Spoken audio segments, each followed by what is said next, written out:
大家好，歡迎嚟到武藝測量師呢個頻道。今日就轉一轉話題，講下一啲關於文學嘅嘢。大家有冇發覺到，當我提起南派嘅武術嘅時候，我會形容一啲步法為馬呢？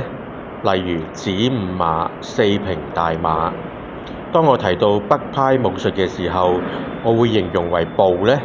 例如弓步、馬步。其實馬就係馬步，代表一種好似騎喺馬上面嘅步法。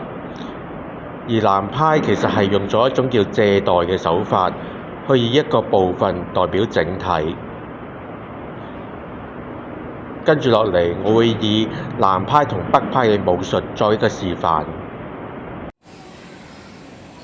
北派會以八極拳為例子示範。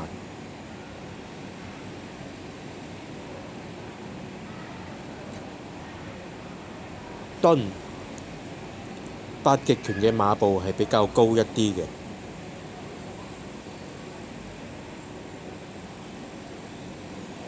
轉弓步，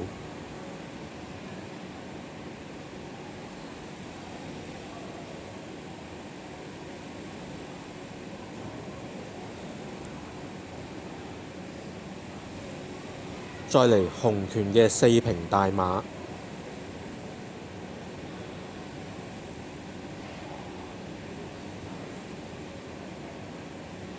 轉子午馬。如果大家有玩開中國武術嘅話，都會發現中國武術有好多好靚嘅名嘅，例如八卦掌嘅葉底藏花、太極劍嘅流星趕月、洪拳嘅猛虎下山。其實呢啲都係用咗一啲比擬或者借喻嘅方法去比喻我哋嘅身體。做我哋測量或者係工程行業，其實都需要文武雙全㗎。